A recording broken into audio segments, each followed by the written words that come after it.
नमस्कार, मैं हूं आपके साथ मयंक। तो क्या ईरान के परमाणु बम से डर गया है अमेरिका? क्या ईरान के एटम बम के डर से अब तक अमेरिका ने हमला नहीं किया है?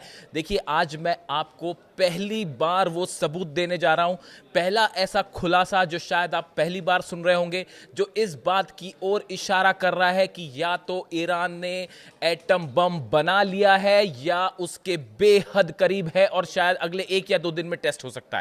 अब ये क्यों कही जा रही है ये बात, इसका पहला सबूत देखिए, बड़े गौर से सुनिए, बेहद खास बात। एक फैसला लिया है अमेरिका ने, ट्रंप एडमिनिस्ट्रेशन ने, और फैसला क्या है ध्यान से सुनिए।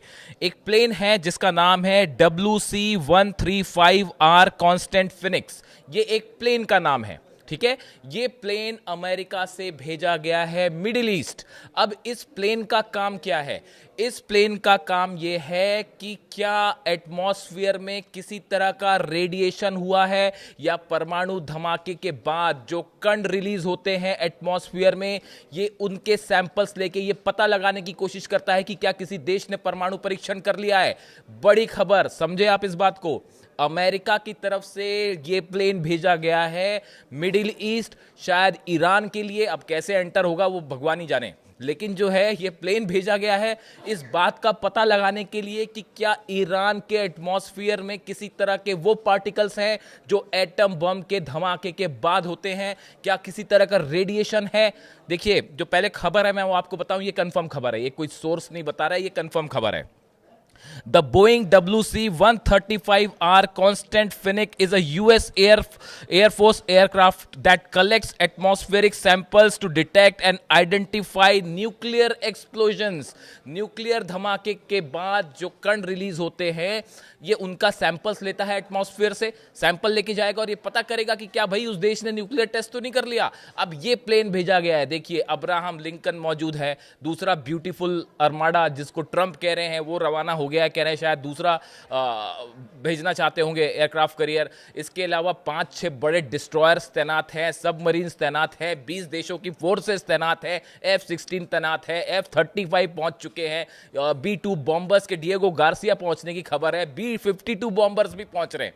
लेकिन इन सब के बाद भी अमेरिका अब तक हमला करने की हालत में नहीं आया है ईरान के। इसकी क्या वजह है और क्यों इन सब जमावड़े के बीच ये एयरक्राफ्ट भेजा गया है जो बोइंग कंपनी बनाती है, WC-135R कांस्टेंट फिनिक्स? ये प्लेन ये पता लगाने के लिए भेजा जा रहा है कि क्या कहीं ईरान ने पिछले कुछ दिनों के अंदर न्यूक्लियर बॉम्ब तो नहीं बना लिया, वरना पता चला आपने हमला किया और लेने के देने पड़ गए। ये डर सता रहा है। क्या ये डर सता रहा है अमेरिका को और डोनाल्ड ट्रंप को कि ईरान के पास अगर किसी तरह का वेपन ऑफ मास डिस्ट्रक्शन या फिर कहें परमाणु बम हो छोटे आकार का? देखिए, इस तरह की खबरें आई थी कुछ समय पहले, इसकी कोई पुष्टि अली खामनेई साहब के ऑफिस की तरफ से नहीं हुई थी, ना ईरान ने इस पे कुछ कहा। ईरान क्यों कहेगा? कौन सा देश ये बताएगा कि हमने परमाणु हथियार बनाना? ये अपने आप में सोचना भी बड़ा अजीब व गरीब बात है। खबरें इस तरह से आई थी कि ये जो जंगी हालात है इसको देखते हुए ईरान में स्मॉल स्केल के छोटे परमाणु हथियार बनाने की परमिशन दे दी गई है, इस तरह की खबरें आई। अब देखिए, इसके बीच बाद में जिस तरह से डेवलपमेंट हुए और अब ये आमने सामने हैं ईरान की फोर्सेस और अमेरिका की फोर्सेस, इस बीच में ये खबर आना कि अमेरिका इस प्लेन को भेज रहा है। देखिए, इस समय एक तो बड़ी जबरदस्त वॉर प्रैक्टिस कर रहा है अमेरिका 20 देशों के साथ मिलकर। 20 देशों के साथ युद्धाभ्यास हो रहा है। कहां पे हो रहा है? ओमान की खाड़ी में, इंडियन ओशन में, और बताया जा रहा है कि अब्राहम लिंकन अब फारस की खाड़ी के करीब पहुंच चुका है। अब प्रैक्टिस किस बात की हो रही है? प्रैक्टिस इस बात की हो रही है साहब कि हर तरह से मामला फुल प्रूफ हो जाए कि कहीं हमने जंग कर दी और उसके बाद ईरान ने जब बैलिस्टिक मिसाइल्स मारनी शुरू करी तो हमारा अगर एयर डिफेंस नहीं रोक पाया तो फिर बड़ी तबाही मच जाएगी। क्या सऊदी और क्या कतर और क्या बाकी देश, कुवैत का क्या होगा और सीरिया का क्या होगा और इराक के बेसिस का क्या होगा, वो सबके सब मुश्किल में पड़ जाएंगे। तो अब ये प्रैक्टिस हो रही है मिलके कि भैया सामने से जो मिसाइल आएगी उसको रोकना कैसे है। उसको मिलके 20 देश जो मिलके हैं ओमान की खाड़ी में वो युद्धाभ्यास कर रहे हैं। और आगे बढ़िए, इलेक्ट्रॉनिक इंटेलिजेंस वाले कई प्लेन भेज दिए गए। जो अमेरिका से यूरोप के लिए आए, यूरोप आए, यूरोप के बेसिस से आया, वो मिडिल ईस्ट आ रहे हैं कि किस तरह से जो है सर्विलांस किया जाए, ईरान के जो जितने हथियार हैं किस पोजीशन पे हैं, उनकी लोकेशंस पता लगाने के लिए जो है वो एक जद्दोजहद शुरू हो गई है कि कहाँ से कौन सी मिसाइल दागेगी। उसने पता चला कि 600-700 खैबर मिसाइल्स तो बॉर्डर पर तैनात कर रखी है। और फारस की खाड़ी में तो आपने देख ही लिया, मैं आपको पिछले वीडियो में बता चुका हूँ कि फारस की खाड़ी में इतनी ज़बरदस्त बॉर्डर ड्रिल कर रहा है ईरान, वो इस पे पहुंचा हुआ है बिल्कुल कि हम बंदी कर देंगे फारस की खाड़ी। तो वहाँ पे उसने अपनी अलग मिसाइल स्थान रखी है और जितने एंटी शिप मिसाइल्स हैं वो तैनात कर रखी है और अपना जो है ड्रोन करियर जो है वो भी उतार रखा है। इसी बीच में अब ये इलेक्ट्रॉनिक इंटेलिजेंस विमान जो होते हैं सर्विलांस वाले, ये भेजने की खबर आ गई। अब इसी बीच देखिए एक और बड़ी खबर, Marco Rubio foreign secretary America की, इनकी तरफ से दो बड़े इंटरेस्टिंग बयान आए। पहला इंटरेस्टिंग बयान ये आया कि साहब हो सकता है ईरान ही पहले हमला कर दे, यानी अब ये डर भी सता रहा है कि अगर ईरान ने पहले हमला कर दिया तो क्या करना है। वो भी अपने आप में कल ही बयान दिया है ईरान ने कि भाई अगर हम पे हमला होता है तो हम तेल अवीव के दिल पर हमला करेंगे, चीर के रख देंगे। ये बयान IRGC की तरफ से आया है और बेहद करीबी हैं अली खामने साहब की, उनकी तरफ से बयान आया कि हमारा पहला टारगेट जो है वो तेल अवीव होगा अगर हम पे जरा भी हमला हुआ, चाहे छोटा हमला चाहे बड़ा हमला।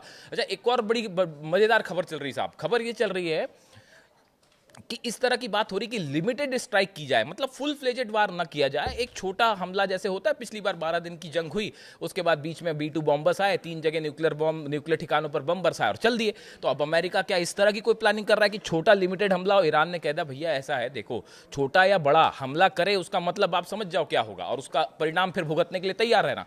इसीलिए इतनी बड़ी जो तैयारी हो रही है अमेरिका की तरफ से और बाकी देशों की तरफ से, वो ये तैयारी चल रही है। ईरान के फॉरेन मिनिस्टर अब्बास अराक्ची साहब जो है उनकी तरफ से क्या बयान आया सुन लीजिए।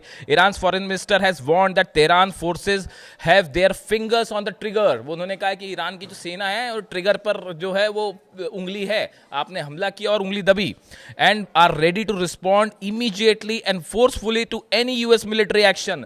कहीं से भी आप हमला करें उसका तुरंत जवाब मिलेगा, चाहे हमला आप जमीन से करें, चाहे आसमान से करें और चाहे पानी से करें, समंदर से करें, जहां से भी हमला करें ईरान पूरी तरह तैयार है और सीधा जवाब देगा।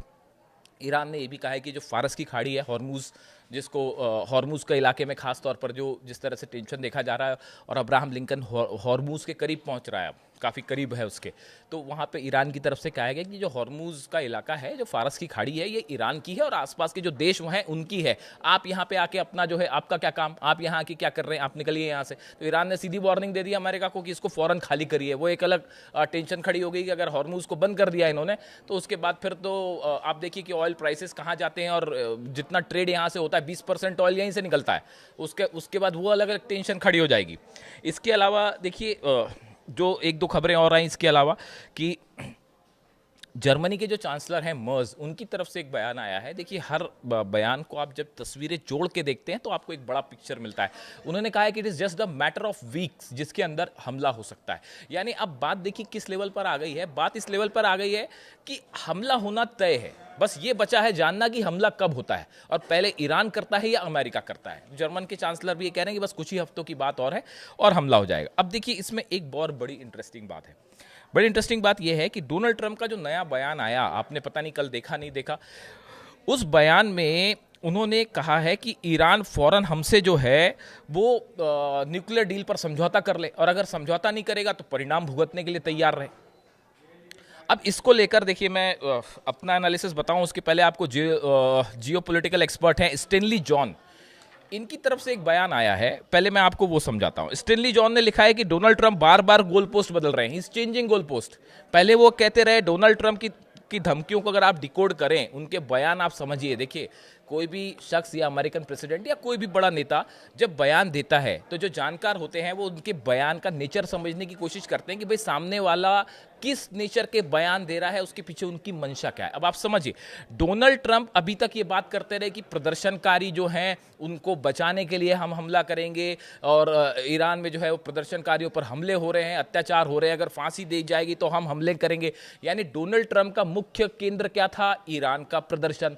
अब अचानक कल डोनाल्ड ट्रंप ने अपना स्टैंड चेंज कर लिया, अब वो ये कह रहे हैं कि ईरान फौरन न्यूक्लियर टेबल पर आए।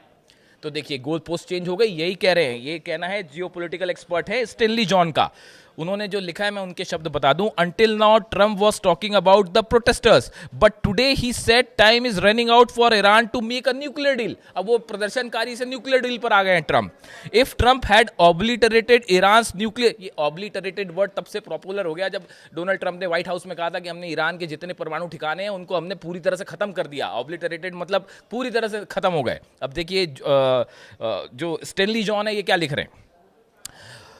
If Trump had obliterated Iran's nuclear program in June 2025, why does he want a nuclear deal in January 2026? अगर आपने जून 25 में तीनों परमाणु ठिकाने खत्म कर दिए थे, सब कुछ तबाह हो गया था आपके हिसाब से, आप ही दावा कर रहे हैं, तो फिर अब आप न्यूक्लियर डील किस बात की करना चाहते हैं? So what is the agenda? Donald Trump is changing his position, और ये पिछले 24 घंटे में पूरा नेचर ऑफ जो कॉन्फ्लिक्ट है यही चेंज हो गया, और जो असलियत थी वो सामने आ गई कि भाई पिछली बार जो है, अब ये सब मान के चल रहे हैं पूरे दुनिया भर के एक्सपर्ट, जो भी न्यूक्लियर मामले का जरा भी समझदार जानकार है वो ये मान के चल रहा है कि ईरान का न्यूक्लियर प्रोग्राम सेफ था, उसको कोई बहुत ज़्यादा नुकसान नहीं हुआ है। जो यूरेनियम है 400 kg एनरिच्ड वो भी सेफ है, और ईरान बेहद करीब है। अब देखिए बड़ी खबर ये है कि ये जो प्लेन्स भेजे गए हैं, कल मैंने आपको अपने पिछले वीडियो में बताया था कि अली खामेनी साहब जो है वो कोम शहर में मॉस्क में गए और वहाँ पे जाके उन्होंने जो है नमाज अता की। ये वो तब जाते हैं वहाँ पे, मैंने बताया ही था कल कि जब ईरान कोई बड़ा फैसला करता है तभी वो उस कोम में जो है जमकरण मॉस्क है, जमकरण मस्जिद जो है वहाँ पे जाते हैं और नमाज अता करते हैं। कल भी यही हुआ। उसके बाद से खबरें चलने लगी थी कि क्या ईरान ने न्यूक्लियर टेस्ट या तो कर लिया है या ऐलान होने वाला है, और या फिर हो सकता है कि 1-2 दिन में कर ले, और ये बड़ा फैसला अली खामेनी साहब कर चुके हैं। और इसी बीच ये खबर आना कि अमेरिका ने वो प्लेन्स भेज दिए हैं जो कि डिटेक्ट करते हैं कि न्यूक्लियर वेपन है या नहीं, WC-135R कांस्टेंट फिनिक्स, ये इस बात का सबूत है कि अमेरिका को ये डर सताने लगा है कि क्या वाकई ईरान के पास न्यूक्लियर बम है, और कहीं ऐसा ना हो कि न्यूक्लियर बम हो और हमला हो जाए और उसके बाद जो स्ट्राइक हो और उसके बाद जो होगा वो फिर आप सब जानते हैं। तो देखिए ये एक बड़ा सिचुएशन फिलहाल अमेरिका और ईरान के बीच, और एक बड़ी खबर ईरान के न्यूक्लियर प्रोग्राम को लेकर। इससे जुड़ा जो भी अपडेट होगा मैं आप तक पहुंचाऊंगा। वीडियो कैसा लगा कमेंट करके बताइए। Thank you so much.